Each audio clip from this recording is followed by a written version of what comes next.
For the Hungarian audience, I do not need to introduce very lengthily our guest of honor for the festival this year. Janne Teller has been to Hungary for more than half a dozen times since 2010, right? I know that correctly. Something like that, yeah. With her various books. Janne, let me introduce you still shortly for the audience, is a globally acclaimed and best-selling Danish novelist of Austrian-German family background who was born and grew up in Denmark with a list of prestigious literary grants and awards that I won't even try to list. Let me just mention the very latest. Thank you for being with us upon having received the Budapest Grand Prize at the opening ceremony. Well, thank you. That was a major thing for me. I'm hoping today to have you share with us some thoughts on your book of 2024 that just came out in Hungarian Scholar Publishing. Are you proud of me, Joanna? But I'm also hoping to have a little chat, 45 minutes with you on War and Peace, on the meaning of life, and rather easy topics in 45 minutes, and about anything else that you'd like to share with the audience of today. Because our audience must know that our guest of honor has had a life that has not only entailed writing and literature. Most of you, of course, know. Janne used to work for the United Nations with humanitarian assistance and conflict resolution. She has lived and worked in many countries around the world, from Mozambique to Bangladesh, and has lived all over the world since she's a full-time writer too, including New York, Paris, Berlin, or London. Many of her books are international bestsellers. Nothing, for example, has sold more than 1.5 million copies worldwide and has been translated into more than 35 languages. And Jane often participates in public debate. James, I said it again. I did it again. Janne publishes political essays too, particularly concerning multicultural democracy and human rights. Recently, she has expressed her solidarity with the Palestinian people in multiple ways, signing statements, publishing essays, and more, due to her belief that truth needs to be seen and truth has to be respected. Let me start with truth, because that's something, if you allow me a biased comment as an ex-broadcast journalist and an ex-current affairs correspondent in the United States. Truth is something that I was professionally trained for decades to respect. But you said something very, very interesting upon receiving the award. You reflected on literature's place in the world today, saying that, let me quote, "We live in a time when reality has become fiction. Writing novels today feels like a contradiction. There is no longer a shared experience or an agreement on reality. We are lost in a fog, unable to see clearly, act wisely, or write meaningfully, while, let's say, 30 years ago, fiction was about asking questions, revealing overlooked aspects of life, and helping us cope with human existence." So please open this up a little more for us today. Thank you. The way I see it is, in today's world, truth is not something that we in general agree on what is what's going on in reality anymore. And it's not just that there are small groups who believe in conspiracy theories. It's in many countries, the leading politicians, the leading business people, whatever, the leading voices are spreading such strange kinds of information, to say it in a nice way, not to very diplomatic. Lies. Yeah. So how can anyone in that fog find a common truth to agree on? And you need that. If we don't agree on what the reality looks like, how can we take good political decisions? Even if we might oppose something, if we don't even agree on what the situation is today, you don't know how to take any decisions. And it also means, writers who traditionally were questioning powers and through stories could give other ways to look at reality. Suddenly, when reality itself is a fiction, what do you then do with those stories? It's almost like okay, you have to then be the ones who tell the truth. But you can't do it in a way, as a fiction writer, you're not a journalist. I have very, very great respect for good journalists who still fight to put the actual reality, truth about reality out there. But that's not kind of the role of a fiction writer, but you try to go beneath more to look at what are the human truth. Because there are things that, in a way, have nothing to do with politics, but still are very important for how do we interact as human beings. To try to look at, what do we have in common, no matter our cultures or religion or color of the skin or nationality. We are much more alike as human beings than I think many of the politicians want us to believe. And this, I think literature is a very good way of proving it, because how can we here read, Chinese writers and understand, the stories that they write, or how can you here in Hungary read the Danish H.C. Andersen, or we in Denmark can read the Russian Gogol, and we understand each other as human beings across the world through these stories. And I think that's the truth that literature can bring forth even more strongly today, and somehow connect people in a way that, unfortunately, you can say the reality of the political world at the moment can't do. Let me grab what you just said, at the moment can do. What do you think is the most significant difference today? Because, of course, global players always wanted to own the truth. They wanted to own past and wanted to own history. Of course, who owns the past owns history. And members of the literary world have always wanted to get that across that you have just described. What's the major difference when you say as of today, as opposed to what has been before? Methods or significant contents too? I think in a strange way, the internet and that availability of instant information, and on the one hand it seems very democratic that everybody can speak their opinion at any time, anywhere. So that's not, it's not an issue of having the possibility to speak up. The problem is who hears what you say. And unfortunately, the way all these algorithms and the internet works is it's the loudest and ugliest statements that generally gain the most ears. And that becomes exponential, a drive towards extremism, and so people are driven into these different corners of extreme views, and no one can navigate that anymore. Beforehand, I think we all knew, okay, that was a conservative newspaper, or this was a left-wing outlet, so you kind of knew it would be biased in certain directions, the newspapers you read. Nowadays, we get such a plethora of information that we often don't know what's the agenda behind it. So then it becomes very difficult to be a critical person, trying to inform yourself for real. Especially in the AI age, when we don't even believe our own eyes. We've lost trust in institutions, we've lost trust in structures, in societal structures, we've lost trust in journalism, and we're already losing trust in our own eyes. Yes. What do you believe literature's future can be in this context? I think, strangely, it's actually to the advantage of us that all these deep fakes are now possible. That, anyone can take a film of, can be one of us or anybody, and change what we say or what we speak to make it into anything that we would never have said or the things we wouldn't have done, and present it. Because when we get more used to that we cannot trust any images presented to us on the computer, we have to get back to trusting only what we experience and see physically.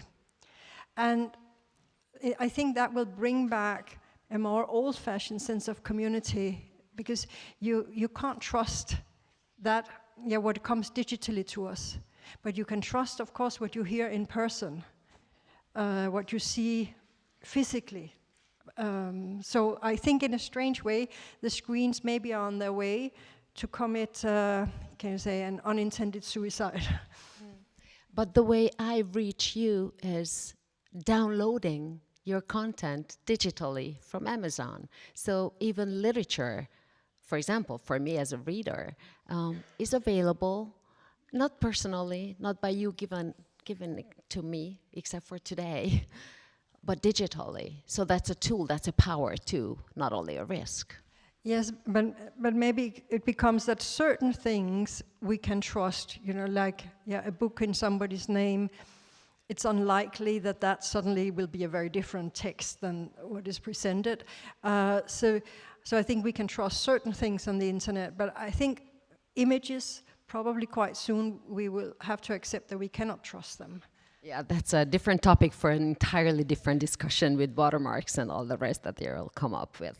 Journalists and writers have an interesting other thing in common that I found sometimes, which is, let me quote this, a struggle for a reversal of perspective. To make the audience experience a familiar situation from a new, unfamiliar, and probably uncomfortable viewpoint. You use the what-if scenario in a very particular book of yours that I wanted to ask you a little later, shortly.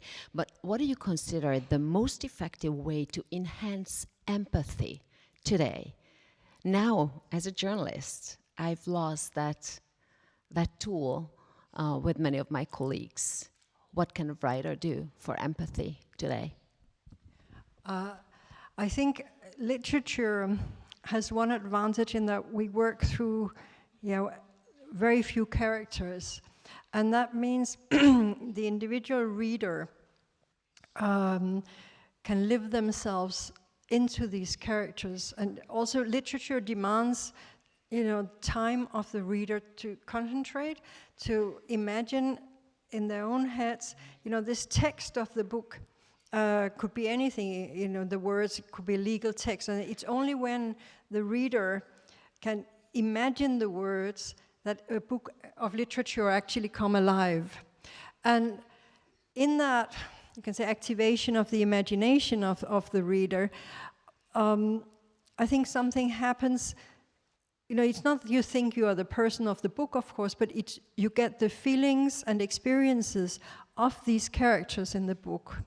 And that creates, an automatic empathy. You understand, how these persons react, because if you were in the same situation with the same characteristics and faced with the same thing, that's how you would react. I mean, at least if it's good literature, because it goes into this kind of human truth. And I think that's where journalism is much more challenged in today's world, because you mostly have to work on general truths, because that's general truths about reality, and it's more difficult for people to relate to. I guess that's why also often it's easier to say one story about, for example, one Palestinian family that goes through horrific things in the war, rather than if we hear, 60,000 people have been killed. I think as human beings we can relate to the individual story much easier. Let me grab one term that you just used, good literature. Because being a writer and being an activist and trying to transmit stories of certain individual Palestinians or families as a writer or as an activist or as a journalist are very, very different methods. And you always say that in writing, your number one concern is for the writing to be good. Like you said, literature has to be good. This is number one. And then it may also be political or about social problems if the writer is interested. You are, thank God. But in a wonderful interview to Varga Bence, a Hungarian fellow citizen of mine in 2023, you said, let me quote this, "I believe that if we try to understand what life is like for others, we'll all be able to make slightly better decisions." I get that so far. This is how I write. I myself am also searching for ways to solve these complex situations. I urge the resolution of problems, but I'm not proposing a solution, because simple answers do not exist. But when you work as a public figure, as an activist, things are sometimes black or white, moral or immoral, do's or don'ts. How do you connect with those two sides of yourself as a public figure? And is there at all a contradiction, or maybe not? No, I mean, I don't know if there's a contradiction, but there's a difference. Because in my literature, I try always to search with a very open mind. And often I'm surprised myself by the directions the characters or the stories then take me in. And I learn things that I wouldn't have expected. And when I write an essay, it's more an expression of views I've already come to. I think something about a situation in the world, whether Ukraine or something else, because I have researched it, I have followed it, and I want to express my view on this situation. And that's a very different thing. But sometimes those essays come out of my literature, in the sense, if I have researched something for a novel for a long time, and I've finished the novel, then the essay might grow from that. But it'll always be much, you could say, a more limited expression. That I feel the literature must be open and also, you can say, somehow endless. Otherwise, I haven't done it well enough, I would think. So maybe many essays can grow out of a novel, because I take an aspect and say, okay, this is my view on this particular thing. But novels can, keep being open. They shouldn't close down on one view. And also, at least the way I write, they can't close. And so even with Semi, for example, that's 25 years old now, I still can be surprised by what people comment on, or something I might see myself suddenly in the book in a discussion. And I like that openness, that I can keep being surprised by what the book can tell me myself. Yeah. Is there any particular topic that you would not write about because it would blur your vision as a writer, what you think about it as an activist?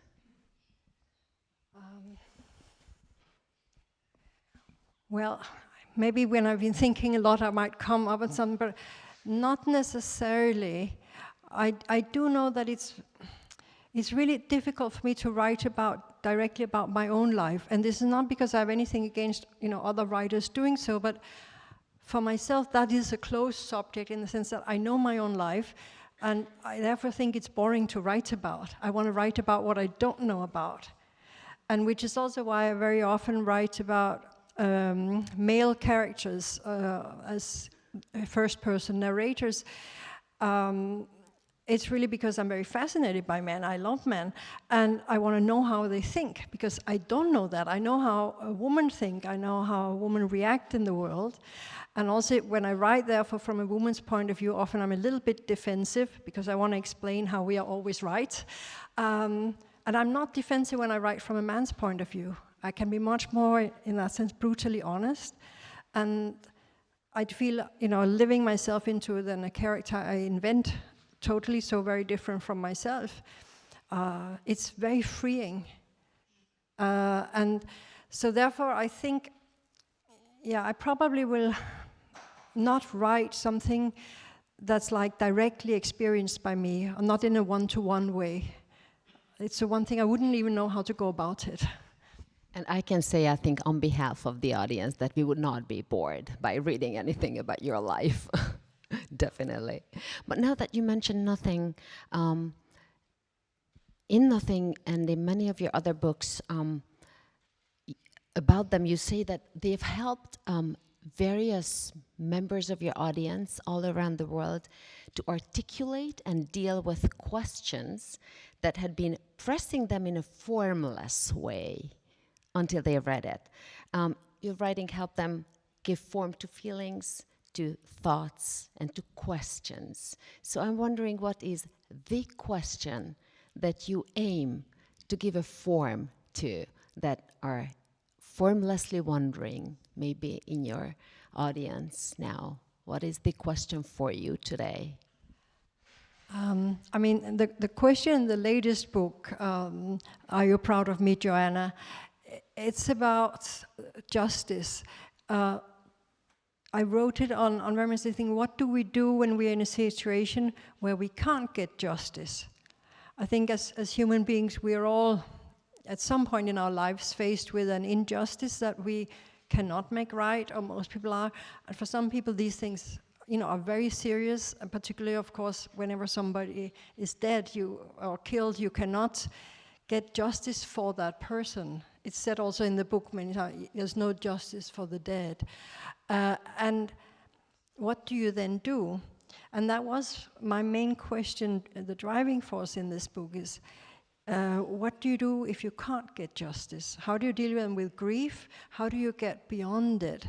And in the book, it's relevant in the personal context of the father who's lost the daughter, but it's also, you can say, geopolitically interesting when we have wars or genocides.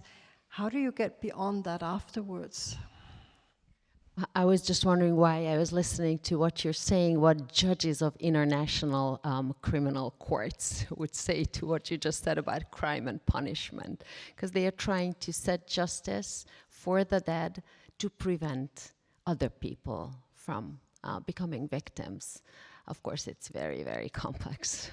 Yes, there are no, you can say, ideal solutions, and that's of course why we hope we can set up systems that prevent these horrors to happen, because it's so difficult to get over them afterwards. But also, I think in personal life, we have to find ways to deal with grief, but also, violent injustices, because quite a few of us may meet them in our lifetime. And if you don't want to end up embittered and losing the rest of your life, yes, that one has to find a way of dealing with it. And do we take revenge? And will that liberate us? Is forgiveness possible? And so when you take it out of a religious context and just as a human being, and these things, again, they don't have like one clear answer, but I always feel if I write about something and get the story right around it, I get closer to, finding answers. I get closer to understanding these issues. So that has been the big thing for me that this new book was trying to figure out. Tell us a bit more about the new book without giving out too many crumbs for spoilers about Are You Proud of Me, Joanna? It's what it says. It's a novel about idealism, politics, love, and power abuse, about revenge and a justice that doesn't always exist. We know what your take is on truth, and you've shared now a little on what your take is on justice, or what your questions are around justice. But give us a little more. I think it's the story, of course, that's the most important part of any novel. And there you have a man who's a Danish diplomat at the United Nations in his late 50s. And he lost his daughter, Joanna, when she was doing an activism project on the wall that Israel builds against the West Bank. And she was on top of the wall for several days demonstrating, and at some point when the cameras were forced to be turned off, she fell and died. And she was alone. She was alone there, yeah. And the father had always accepted, okay, there are casualties in any conflict, and unfortunately his daughter became one. And in the beginning of the book, he's kind of rational about it. But somehow he gets, almost by chance, into starting to try to figure out what really happened. Why was she up there alone? Why did she fall? And he slowly entangles, again, truth from non-truth. And in that process, it's almost like he takes off that suit of being a diplomat, always speaking correctly. There's a very balanced, coded way of speaking as a diplomat. And you often cannot face, again, brutal realities, because if you start talking like that, other people will get offended, and then you can't keep talking, which is all what diplomacy is about. But as he's slowly facing more and more of his own emotions, he actually slowly turns more into an activist in a certain way himself. He meets a writer who is a close friend of the daughter and gets into also a very passionate story with her, and she helps him uncover the truth. And slowly he finds out the daughter was working for an organization and with a man she was also having an affair with. And a lot of the truth lies in this story. I will not reveal more. But the main question, of course, the father deals with when he goes through the book is, shall he kill this man he finds out is responsible for the daughter's death, or shall he not kill him? And he actually has the opportunity of doing so. So it also goes, I think, becomes a question we all have to, if we ask ourselves, if we had the chance to kill someone who was responsible for a real horrible thing in our lives, would we kill that person or wouldn't we? And again, I will not reveal what he does in the end. I think it's a very moral question, but it's also person-driven, really. What will he do? What kind of person is he? There's another question that's easier to dwell upon because even watching thrillers, I try to avoid the question if I would be able to kill someone, even if I think it's for the just cause or not. But there is another one that's important in the book, which is, shall we act or shall we talk for the betterment or whatever? And I remember reading you somewhere else many years ago where you said, walls are war, communication is peace. I think I'm quoting that right. But the main question is acting or speaking. Yes, the quote, it's what is on her T-shirt, the daughter's T-shirt when she's demonstrating is, walls are war, words are peace. And anyway, the discussion that goes through the book... You put it on the shirt. Yeah. The discussion in the book about between the father and the daughter has always been that he is that diplomat who believes in talk, and that, as he says, as long as we talk, maybe we don't find a solution, but people aren't killed when we talk. And the daughter is like, yeah, well, but they get shot out in the street while you talk with the leaders, and she believes you have to act and do activism to change things. And it was a question for myself, which is more effective, talk or action, when I wrote the book. And my conclusion is more that, well, we need both. Because to take one example about climate change, I mean, already 20 years ago, I think most of the political world, most of all of us knew that we had a problem with climate change on its way, human created. But it wasn't until this very young generation of Greta Thunberg and her friends, they demonstrated quite strongly and put it on the political agenda across the world. It could no longer be overlooked. But what the young people can't do is they can't formulate the laws, the politics, and implement it. That they need the political world to do that. They need the central administration to implement. But it was through their action that, a lot of things started to happen politically that would have taken much longer if they hadn't acted. So I think in that sense, yeah, you need both. And what we probably should, push for more is respect between the two sides. This realization, well, without, the activists, often the political world will be too slow and will not follow the agenda and the wishes of the people. But without the politicians and the central administration, we can't make the world function, and we can't make, the ideal thoughts into actions that actually changes society. So both are needed. And there are so many levels of action, even within the context of capitalism. For example, consumer power. For example, just a couple of weeks ago, viewers of Disney told them that they're just going to shut things off. So money talked, and they needed to put free speech back on the air. So consumer power can help.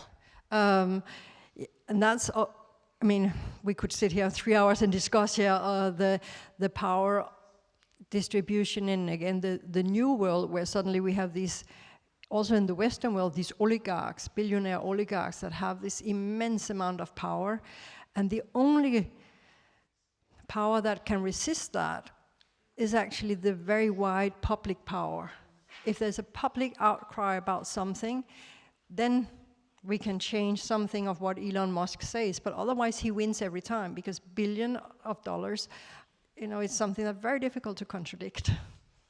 Tell us a bit about the writing process. You've been writing this book for a very, very long, but you've said that some parts have not been changed at all when you decided that you finished it.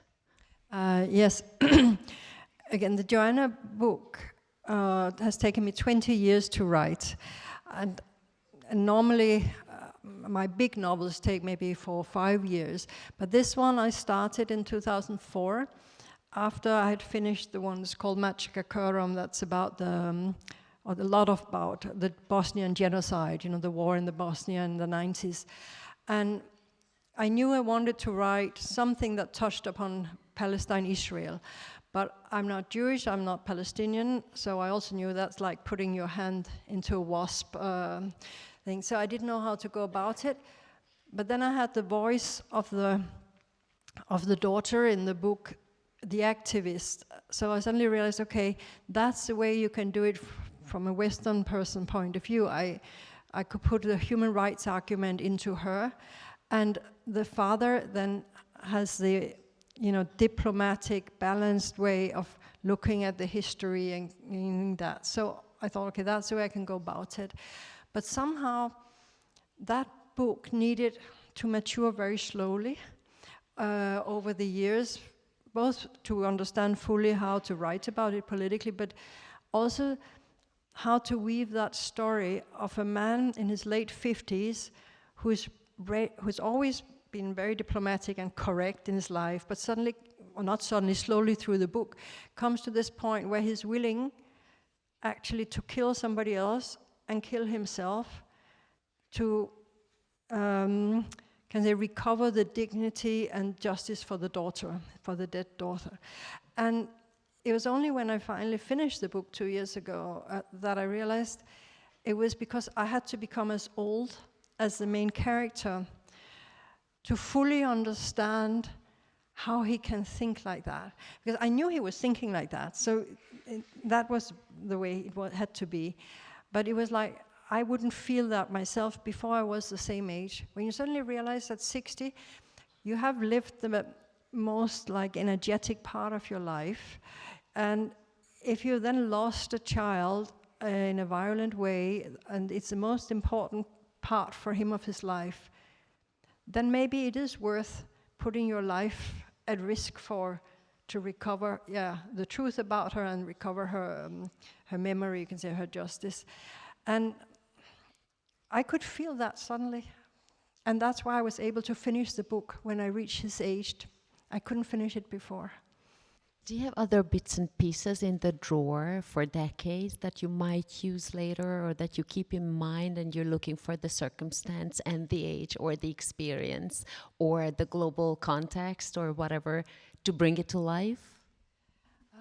I haven't experienced it so clearly before. So it was a new thing. But yeah, so I think it's again, you never know why something comes to you at a certain point. I have in Minden, for example, there's one of the stories, it's a book of short stories. One of the stories I had written when I lived in Tanzania and I was 24 years old. It was one of my early short stories, but I'd never published it. Even when I became a writer, I didn't publish it before that book was published, I think the first time in 2013. And it's exactly the story as I wrote it, just slightly edited. And it just somehow fitted there. So it's more like that. I can say, okay, sometimes things has the right moment. I think it's the right moment for me to come back to the story that you've published many, many times and always differently, that I'm very interested in for a specific reason.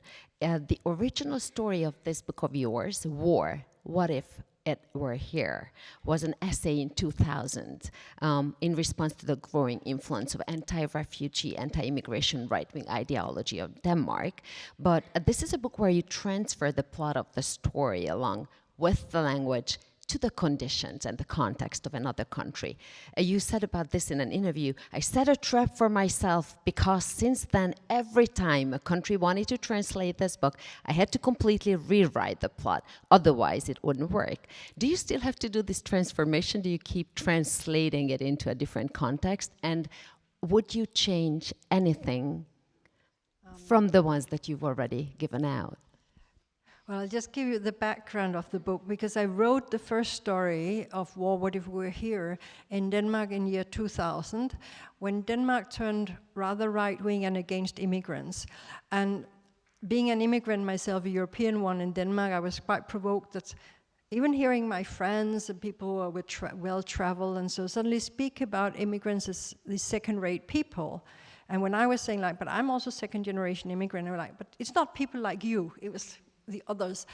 And so I thought, okay, the best way to understand the experience of people who are refugees will be not to write another story of an Iranian coming to Denmark or a Syrian, but to think, okay, if you're a Dane and there's a war in Denmark and you have to flee to another country, and in the book I chose Egypt and made it peace and democracy and prosperity in the Middle East, and let the family go through the entire asylum process there, exactly as refugees are going through it in Denmark at the time. And it's even worse today than how I put it in the book. I think the main difference today from that time when I wrote it is the road people take to come to Europe or America is now much more dangerous. I think 20 years ago, you could basically fly in or take the train. Now they have to take the boats across the Mediterranean, and so many people, as we know, get drown or get killed on the way.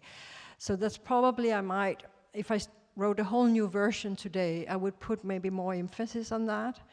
But since the book for me has always been more about what happens to us as human beings when we have to leave everything we know behind and start anew in a country where we don't speak the language, we don't understand the culture, the religion is not ours, and we are not looked upon as equal to the people who already live there, and we lose our livelihood, because it's also important for me that it's like an upper middle class family, with good jobs and so who have to flee, good educations, because in Egypt suddenly their educations don't mean anything, this family is the lucky ones who get asylum, but they have to start all over and baking cookies and suddenly become, you can say, lower class citizens because they don't know how to fit into that new culture. And I do think that's the experience of very many of the refugees who come to us. People come with educations and skills that they suddenly cannot use because they no longer fit in the context. And so it was just written as an essay initially, and then a few years later was made into a little booklet in Denmark, and with these illustrations that are still used. And it was in 2010, when my German publisher wanted to publish it in Germany, that I realized it wasn't enough to translate it, because then it would have been, again, Germans looking at a Danish family fleeing. It had to be a German family, and then it became this process. And a Hungarian too. And the Hungarian, and that actually was one of the more difficult ones to make, because it's again cultures I know less about. I might go wrong. I had initially actually made a scenario of a dictator wanting to take the old pieces where minority Hungarians live abroad back to Hungary from, cancel the Trianon agreement, until my publisher was saying, well, I think this is not enough of a fiction, so I had to make it more fictional. It was too close to potential reality, and because I want that war to be really a fictional war, so the focus is on what happens to you if you become a refugee as a person simply. But yeah, I've done 16, and I needed like a bit of a break then, because otherwise I would never write another book. Because even with small changes, it takes a long time to understand the culture, the geography of what I write. So, but I think there might be more in the future. Yeah. And are they still relevant, all those 16 in those countries that you focused on? Yes, I mean, they're quite different. I've done a few for Latin America, and there, of course, also I couldn't have them flee to Egypt. It wouldn't be the natural way. So depending on the country, like the Mexicans, I make flee to Honduras to turn around that situation. And in Colombia, I make it a civil war between cities and countryside. So they're more different, the Latin American ones. Thank you. Just really wanted to take the opportunity that I could ask you about that, because I've been wondering about this piece for a long, long time. And just one last question about the truth, and then I wanted to finish on the lighter tone. In an old piece, and it relates to what you've just said about the refugee question, about empathy, about multicultural situations, about the dangers of moving to a new place in recent times. In an old piece you published titled The Human Compass, you wrote, let me quote, "In an increasingly global, interconnected world, there's no clear, unquestionable matrix of social order, no singular, well-defined code of conduct to relate to. Should this be restored, and how, and by whom, if we do need singular, or I don't know how many, well-defined codes of conduct instead of a multitude of choices?" I think within each, you can say, physical location or geographical location, we all need codes of conduct, because somehow, mutually respected codes of conduct, otherwise life is impossible. And different nationality or different nations can have different codes of conduct. That's not a problem, but as long as they fit with each culture, and that again people respect them. And the issue I was writing about there is when those national codes of conduct are undermined because we are living in a global structure. And it's not I'm pro-globalism in that sense, or pro-multiculture, but the problem comes when a lot of people live close by one another who don't have agreed codes of conduct, and therefore will act very differently. Because, for example, in some countries where women might be seen more as second rate compared to the men, but there's also then, I've been a lot in Pakistan, and from our point of view, women are secondary in Pakistan, but when you're there, you see many women have very strong roles in their families, but also they are protected by their brothers, by their fathers. It's not that some foreign man can just suddenly do something to her, because then they would really get punished by the brothers. So that protective system, if it doesn't exist, then you're totally lost. And in our part of the world, or in Scandinavia, where there's a lot of individualism, and women are maybe considered much more equal to men. We don't need that protective system. But on the other hand, if we then live with many different cultures next to each other, then there is no protection of anybody, because all the systems work maybe against each other. We have to somehow agree either, okay, do we follow the legal systems, we protect each other, there are ways you act to one another. So you don't need your brothers and fathers to fight for you, but then on the other hand, you can move around on your own because there's a legal system that takes care of you. That it becomes about how you respect those codes of conduct, and they have to be commonly agreed upon. I mean, like if we think we can steal from each other, it's nice if you're the ones maybe doing the stealing, but it's not nice when somebody else steals from you. So it's a good code of conduct to agree that, okay, we don't steal from each other. And if somebody do, maybe just, you can chop off their hands, but it is smarter to put them in prison for a little while, maybe. Kind of smarter, yeah. Yeah, so it's a bit what I mean. This at different times, also through history, you have very different ways of dealing with. It can be, let's say, the weak people. They can weigh down a whole society if you are nomads and you have to move around. So maybe it's for survival. You don't care, therefore, that you leave some of the weak behind. This we would never do in our time. We think it's a big value to take care of the weak because we have the resources and the strength, and then you think morally it's the right thing. But the main thing, I think, is to have those values and to have them shared and let that inform how we act in a society. But that's very problematic when we have all cultures mixed. If we don't have that conversation open and try to find out, say, okay, let's have some agreed basic values and make codes of conduct based on that. I'd have so many follow-up questions along that line, but that's a totally different conversation, so I won't even open it anymore. Before our time is up, I just really wanted to ask you, because you've been here so many times, and recently too, and I don't know how much time you have now here, that what's your take on us? What's your take on Hungary? What's your impression that may be different from the last time you're here?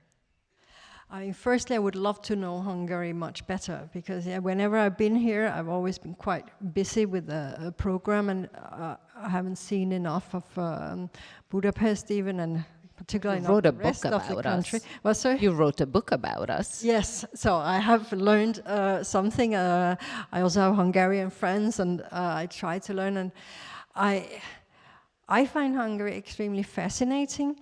I feel Weren't you a diplomat before? What? Weren't you a diplomat? Yeah, no, I feel there's a very deep culture here that politically maybe there are lots of issues, but culturally the country sticks very deep, and I think probably from the outside it's very difficult to know all what's going on. I always find there's an intensity here, and people are very engaged. I don't know if of course, because I can only see, I can't understand, hardly anything of what goes on. But there's a sense, of a very vibrant place, of people being very engaged, very passionate. And I do think it's almost like this country has a life beyond what goes on politically. I don't know if I'm right about that. We are definitely very intense and very passionate, and I am hoping that we are also very engaged. That's a different level of action. Thank you very much for being here with us, and good luck with your next step in life. And thank you for the new book. The book's outside that you can buy, and the book signing is at 5 o'clock in about 10 minutes, less than 10 minutes, on stage. With the book that's available outside, you can approach Janne and maybe ask her a couple of questions, not holding up the line too much. Thank you very much. Thank you very much for this talk.